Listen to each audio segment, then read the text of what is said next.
Welcome to the Grow Your Independent Consulting Business podcast. I'm Melissa Lieberman, a fellow IC and business coach. On this podcast, I teach you to become a consistently booked independent consultant without becoming a pushy salesperson or working 24/7. If I can do it, you can too. Listen on to find out how. Welcome to this week's episode. I'm happy you're here and can't wait to dive into today's topic, which is all about the reasons why you're stuck in staff augmentation type roles, contractor type roles, extra pair of hands type roles. I talk to so many of you on a weekly basis, and this is something I hear so often. It might be that your business is completely staff augmentation, contractor type roles right now, or it might be that you're signing consulting clients and then they end up starting to take on a staff augmentation sort of flavor. And by that, I mean, you're feeling like a pseudo employee.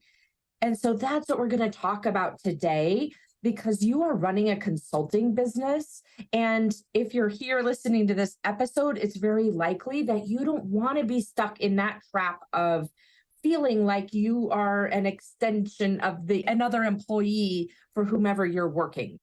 So I want to share with you today so many stories about what other independent consultants are struggling with so that you probably can relate to these situations. And we'll talk about why this is happening, the three main reasons why this might be happening for you, why it happens for so many independent consultants.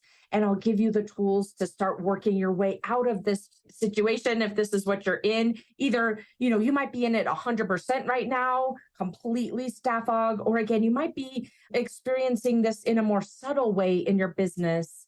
And I want to make sure to give you the tools today to work your way out of this so you're feeling truly like the consultant that you want to be, where you've got that autonomy. You're deciding how you're working and when you're working with the client and the ways in which you're engaging with them. And you're in control versus feeling like you're at the mercy of whatever the client wants. Creating a dynamic where you're a consultant who's being utilized and your experience and your skill set is valued and leveraged versus feeling underutilized and doing work that you could have been doing 10 or 20 years ago. Getting yourself to the place where you feel like that autonomous entity who's partnering with your clients versus feeling like that pseudo employee who's basically an employee without the benefits of being an employee. And then also making the money that is associated to being a consultant and having that level of expertise, subject matter expertise, being a trusted advisor for your client, someone who's seen so much more as a strategic resource for your clients versus being underpaid because you're billing out by the hour or the day and therefore making less money than you're capable of making. So that's what we're focused on today. Just getting you out, helping you get out of any frustration that you've got because you get stuck in these staff augmentation type engagements when you really want to be consulting. That's why you've created this business. And that's why you're here today listening. If this is the episode you chose to listen to, and I want to help you get out of this. Again, either it could be that this is where you're at right now in your business, and these are the types of clients you're taking on, or these types of roles that you're taking on, where it is staff augmentation type of work, or whether you're noticing this dynamic more subtly in your business. Either way, we're going to dive into the formula to get out of that trap so that you can make a bigger impact, make more money, feel more leverage for the skill set and expertise that you've got, and see yourself as that consulting business owner versus as a contractor or a staff augmentation type resource. So that's what we're focused on for today's topic. I can't wait to share these three root causes with you. Before we do, though, go over as a complement to today's episode, go over to my website on the ictoolkit.com. So that's obviously the two letters IC for independent consultant, the word toolkit.com. And on there is a scorecard called the Independent Consultants Offer Scorecard. It's going to help you really dig into what type of service offerings you have.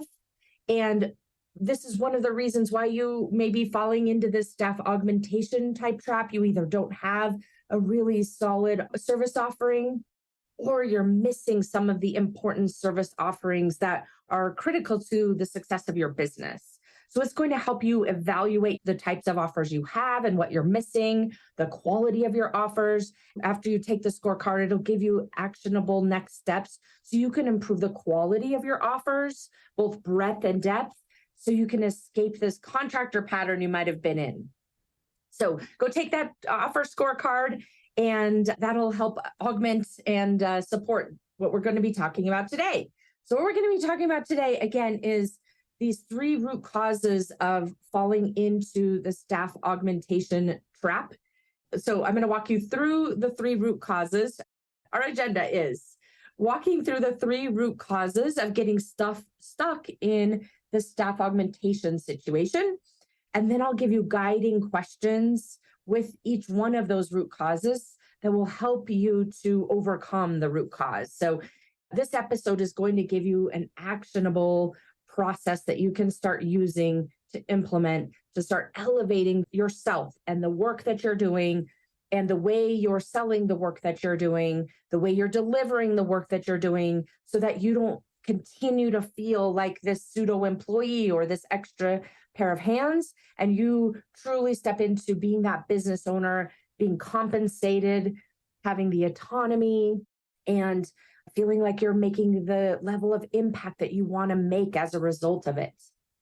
So that is our agenda for today. I want to give you one caveat, though, before we dive into the topic, and that is there is absolutely nothing wrong with staff augmentation. This is not me telling you you've done anything wrong, or you shouldn't be doing staff augmentation, or staff augmentation is a bad thing, because it isn't. It isn't a bad thing. It's only a bad thing or something that we want to address in your business if you're feeling underutilized, if you're feeling like an employee and you don't want to feel that way, if you feel like you don't have the level of autonomy that you want to have in your business versus the amount of direction and control it feels like the client has over you. And if you're making less money than you want to be making. If you want to be a staff augmentation type of a resource where you are literally augmenting their existing employee base because they haven't filled a role that they need, or they need more capacity for some reason for a certain period of time, or they're just trying to achieve some certain initiative, and you're there to help them to achieve that particular initiative, whatever the reason is. If you like that, being that staff augmentation type of a person and filling that type of a role, again, there's absolutely nothing wrong with that. The point of today's episode is you're likely here because you are an independent consultant who has an independent consulting business and want to feel more valued, feel more fulfilled, feel more satisfied, feel more challenged, have more control and autonomy over how you're working and when you're working and with whom you're working, and ultimately how much you're paid for the work that you're doing. So that's the caveat that I'm going to give you as I walk through this. So from the lens of you being here and listening and wanting to switch out of staff augmentation or a flavor of staff augmentation that you might be in right now, either again, holistically in your business or subtly in your business, that's what we're focused in on today, how to help you get out of those patterns. So with that, there are 3 root causes. As I work with independent consultants and talk with you on a daily basis, this shows up all the time. And as I think about it and really wanted to structure this episode for you, it boils down to 3 root causes. And I'm going to walk you through each one of those. I'll tell you what they are now, and then we're going to talk about what each one looks like, how it impacts or shows up, what the difference is between a contractor and a consultant, and ultimately those guiding questions to help you start addressing the root cause. So I'll tell you the 3 root causes, and then we'll dive into each one of them. And then at the end, I'll give you 3 next steps to take in order to put this episode into action for yourself. So the 3 root causes of you getting trapped into doing more staff augmentation type work than you want to be doing, the 3 root causes boil down to how you think about yourself, how you think about your clients, and how you think about your business. I think that's kind of crazy, right? There's nothing on the surface of it. There's literally nothing about your past experience. There's nothing about your network. There's nothing about the type of skill set that you have that I'm telling you today is the reason why you're doing this type of, or another thing is that people think, well, I'm just not good at sales. These are not the reasons why you could be doing more staff augmentation type work than you want to be doing, which is great news. You don't have to change your skill set. You don't even need to meet new people in your network. You don't have to choose a new type of client to work with. You can shift these 3 things that you have full control over and start elevating yourself so you're landing consulting work and people are treating you like a consultant instead of landing staff augmentation type work where they're treating you like a pseudo employee. You have full control over this. So much, so good, so good. Okay, so with that, let's dive into each one of them. Number 1, how you think about yourself. So how you think about yourself. Think about yourself walking into a room. At this point, a lot of it is on Zoom, right? But just imagine yourself back to the situation where you might be walking into a client scenario. It's like the kickoff meeting. You've gone through the whole process. They've engaged you. All the paperwork is signed, and you're walking into the room as to kick off the project. Think about how differently you would show up in that scenario when you're thinking about yourself as a contractor, an extra pair of hands, a staff augmentation sort of an individual. When you're walking into that room, you think about yourself as an employee, a version of employee, right? Oh, I'm going to sit in this meeting, and the way you might be thinking about it in this case is, I really need to get my feet underneath me first. I don't want to be in here blazing the trail when I haven't met all the team yet and I don't know what the dynamics are. And so I'm going to let the project sponsor introduce me and kind of let them take the reins. And over time, I'll feel more comfortable and confident and clear. And then I can start kind of taking things from there. That would be very common as a thought process if you're thinking about yourself as a contractor. It's coming at your engagements with that employee lens versus the business owner lens. Almost thinking about yourself as subordinate to your project sponsor versus someone who they brought in who's an expert. Another way that this shows up is the type of work that you pursue.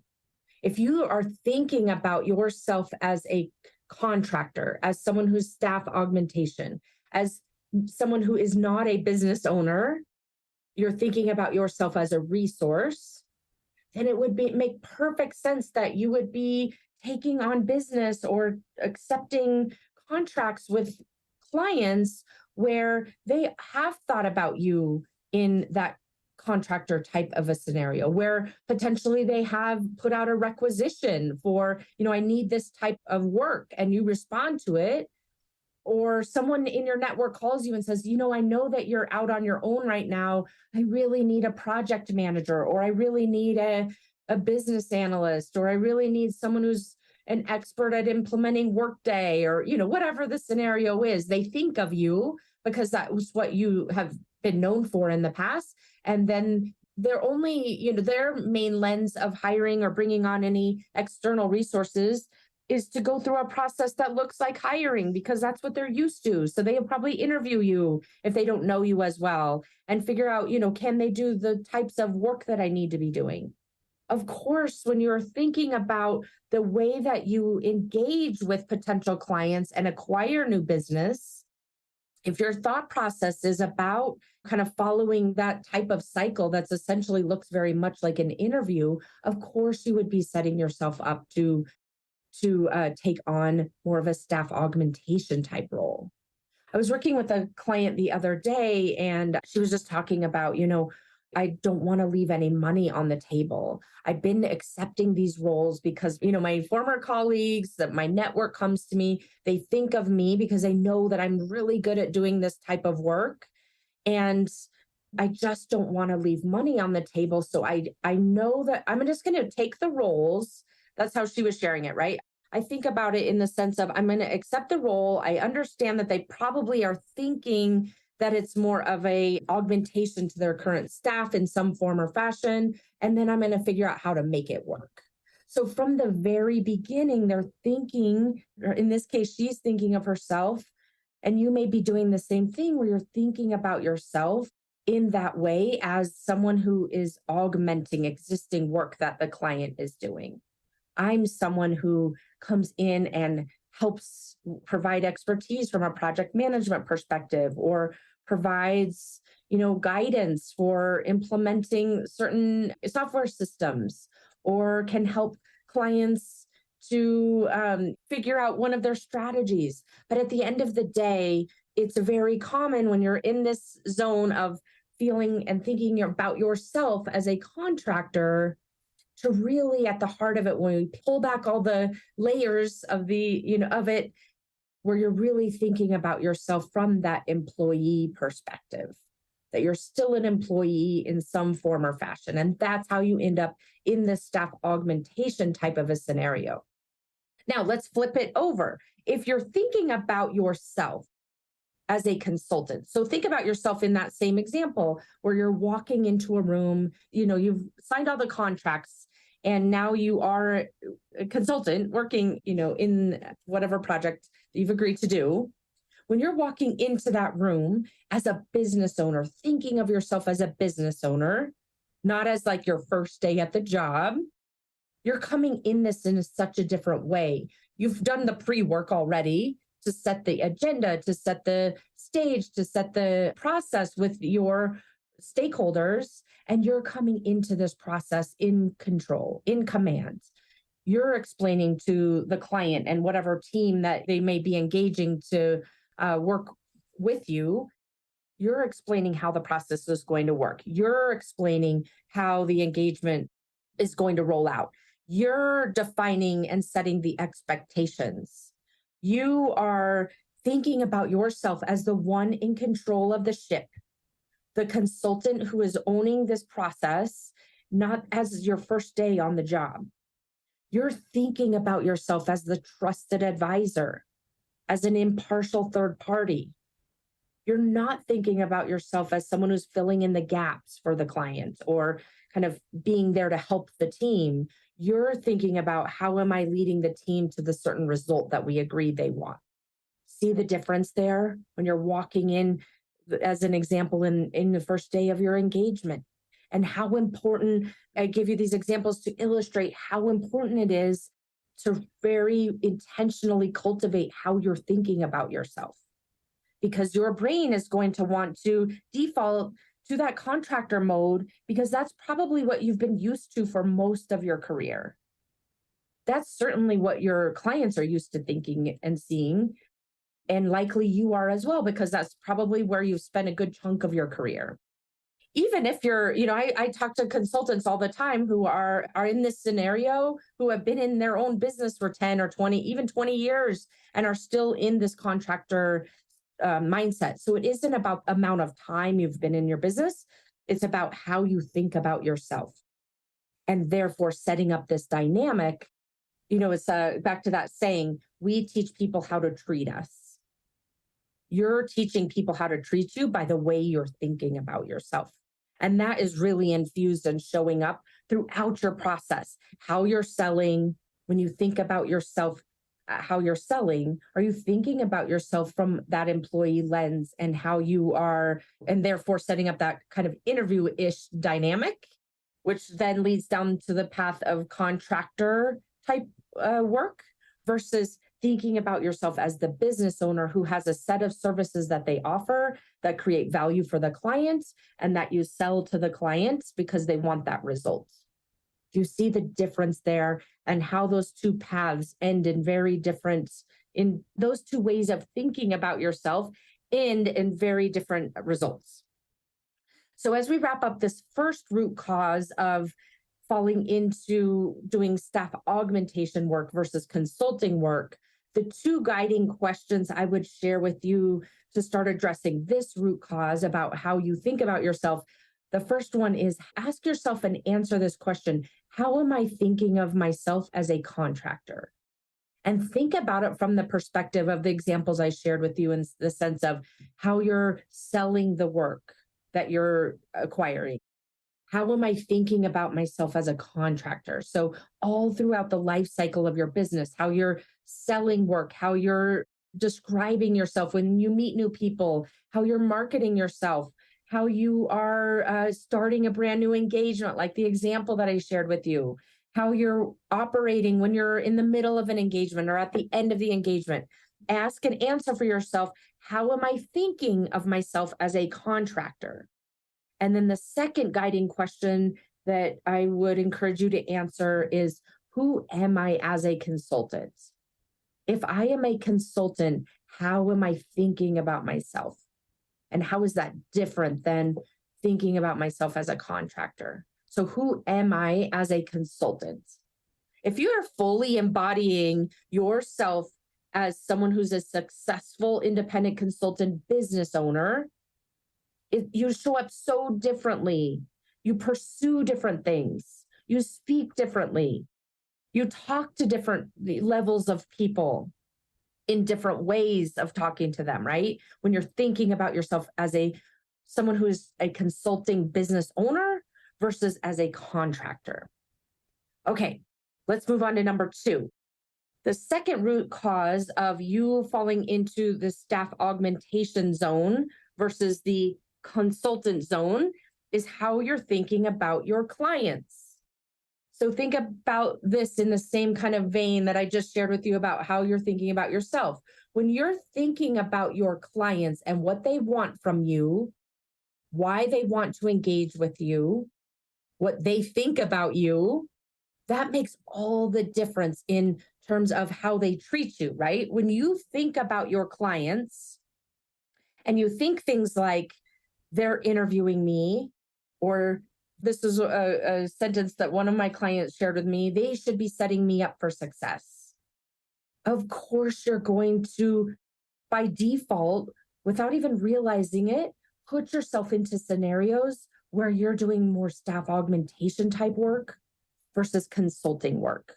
And it might look like consulting work on paper, but when you're thinking about your clients in a way where you're thinking that they should be treating you in the way that an employee is treated, then of course you're going to start creating dynamics where you are that contractor or that extra pair of hands versus the third party, neutral, independent consultant that you are. So as you're thinking about your clients, think about the way that they would think about you from an employee lens or a contractor lens or a staff augmentation type of a lens versus if they were thinking about you and seeing you as a consultant, what the difference between those two things are. Let me give you an example. If you think that the client wants to vet you, right? They are double checking or asking you questions about how your experiences matches what they need, and they need to vet you. If you're thinking that the client really needs to interview you and vet your experience and get to know you and feel like you are, a valid resource to bring on, it ends up creating a dynamic where you're treated as staff augmentation. I'll give you a very specific example. I had a client who went through a process to sell her services. She was working with, I think it was a director, maybe a VP level within her client, potential client organization. And she was selling to that individual a set of services. She was thinking about herself as a consultant. They were creating deliverables and, setting up the project in a way that was very consultative.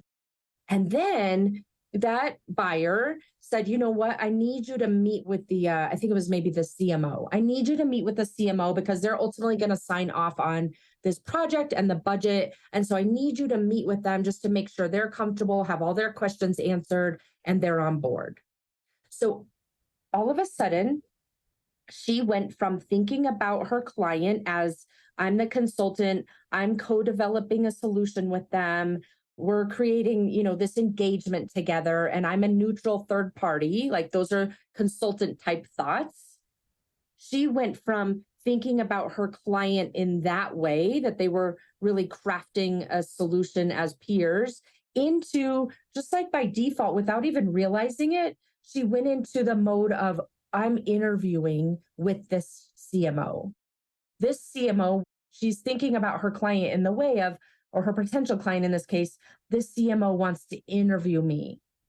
She switches into interview mode, which is a contractor type mode, and goes into that call, really explaining her background and her experience and answering questions as if it was an interview. Of course, that's going to set her up as a contractor, as someone who's a staff aug type of a resource. And you know what happened in that case? The CMO is confused. The CMO is thinking now, I don't need another resource. I don't know what I need now. The director or the VP, whoever it was, is telling me we need to do this project. But as this dynamic is coming out, that CMO got very confused by the process because my client was showing up as a contractor instead of as a consultant, really describing the solution and why it's important and why it's of value. Instead, she was in the interview mode of justifying herself and her experience, and she ended up losing the deal. So you may relate to this. It's so important when you're thinking about your clients and thinking about it in a way of they are buying a solution, they are buying an outcome, they are not buying you as a contractor. And so that subtle difference can make all the difference in whether you land a deal or you don't, or whether you engage with the client in a way after you land a deal that ends up with them putting you into a contractor zone versus a consultant zone. So how you think about your clients is equally as important as how you're thinking about yourself. And in some ways, this is how you're thinking about how your clients think about you. If that's a little bit wordy, but you see what I'm saying. How you think about your clients and how you think your clients think about you go into this second bucket. So the guiding questions that I would share with you around this are, ask yourself and answer, how is the way I'm thinking about my clients putting me in the contractor or staff augmentation zone? It's kind of like the friend zone if you're dating, right? How is the way I'm thinking about my clients putting me in this contractor or staff augmentation zone? And then the other guiding question you want to ask and answer for yourself is, as a consultant, how would I be thinking about my clients? When I fully am thinking of myself as a consultant and there's no more remnants of thinking about myself as a contractor or an employee, a pseudo employee, how would I be thinking about my clients? How would I be thinking that my clients are thinking about me? Those are the guiding questions you want to be asking yourself. And we'll put these guiding questions in the show notes as well, so you're not having to take a bunch of notes while you're listening. But those are the two questions you want to start building upon in order to redirect from you thinking about yourself and the way your clients are thinking about you as a contractor versus as a consultant, and setting yourself up for success in that way. Okay, the third and final way that the root cause that creates this dynamic where you're falling into staff augmentation type roles over and over again Either literally it's the contract is a staff augmentation role, or you sign a consulting engagement contract, but it ends up looking a lot and feeling a lot like staff augmentation. So that third root cause is how you think about your business. What does this impact? How you think about your business impacts your sales process. It impacts how you position yourself. It impacts how you create visibility for yourself and what you do. So if you're in that contractor lane or way of thinking about your business, you're probably not even thinking about your business. You're probably kind of setting it aside and prioritizing the work that you're doing, your delivery, versus really truly thinking about your business as a business owner. The other way that you might be thinking that results in you being a contractor or creating that kind of contractor dynamic versus a consultant dynamic is that you and your business are one and the same. Those types of thoughts about your business end up creating dynamics where, again, you might not even be signing contracts that look like staff augmentation, where it's very clear, right? Those types of contracts look like I'm doing this role at this company for this day rate or this hourly rate. You might be filling in for someone who's on leave, or there might be a spike in business and that client is trying to fill in, or the client was forced to lay off a bunch of people and you're coming in and filling in gaps because they still need the work done. Those are contractor type positions. When you want to be a consultant and therefore have the impact and the fulfillment and the finances and the autonomy, you're thinking about your business in a different way. You see a separation between you and your business. You've built and refined and continuously refined intentional processes related to sales and delivery. You're not letting the client lead the sales process by interviewing you. You are thinking about this from a business perspective and someone who has processes related to sales and delivery. You're someone who defines and communicates expectations. You're not waiting, and because you've got those business practices in place, you're not waiting for your client to quote unquote onboard you and kind of tell you how things work at that company. You're setting and enforcing boundaries with your clients versus letting them tell you kind of what the rules of engagement are. So the way that you think about your business and the processes that you have in place, hopefully that becomes very clear about how that sets you up to either fall into the contractor zone, the staff augmentation zone, or to protect yourself and set yourself up as a consultant who's a third party, who is a business, not another resource or another pair of hands. So the guiding questions here for you are, number one, how am I thinking about my business in a way that's creating a staff augmentation result? And the second guiding question here to start overcoming this root cause, falling into the staff augmentation trap, is to ask your future self, like go out 3 years when you're truly, all the remnants of staff augmentation are gone. You don't even think about this anymore because you're fully in the consulting business owner zone. You think about yourself as a business owner. You think about your clients as clients who acquire consulting services. You think about your business as a third-party entity that has very clear boundaries and expectation setting and a separation and autonomy. Go out to that version of yourself as a business owner and ask that future self version of you, how am I thinking about my business now in a way that no longer leads to staff augmentation type work? So that's the question that can help you start getting out of this root cause, which is the way you're thinking about your business.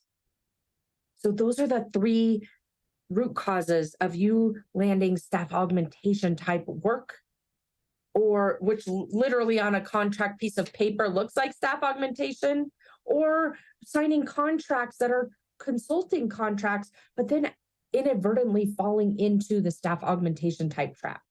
Those are the 3 root causes: the way you're thinking about yourself, the way you think about your clients, and the way you think your clients think about you. And the third one is the way you're thinking about your business. as we wrap up here, the 3 next steps to put this episode into action: answer the questions I gave you in today's episode. We'll put those in the show notes. Then go take that IC business scorecard. There's a scaling scorecard at icscorecard.com. And then thirdly, book a 20-minute scorecard review with me. You can get that access to my calendar. It's a complimentary call. We'll talk about the result of what's happening in your business, either explicitly about your scorecard or in more general terms, whatever serves you the most. We'll talk about what's going on with your business and identify some very quick hits to start helping you move out of the staff augmentation lane. And you can go book that scorecard review at icscorecard.review. You'll see my calendar there. All right. Thanks for tuning in, my friend, and I will see you again next week. Take care. Thanks for joining me this week on the Grow Your Independent Consulting Business podcast. If you liked today's episode, I have 3 quick next steps for you. First, click subscribe on Apple Podcasts or wherever you listen to make sure you don't miss future episodes. Next, leave me a review in your podcast app so other independent consultants can find and benefit too. And finally, to put the ideas from today's episode into action, head over to melissalieberman.com for the show notes and more resources to help you grow your consulting practice from your first few projects into a full-fledged business. See you next week.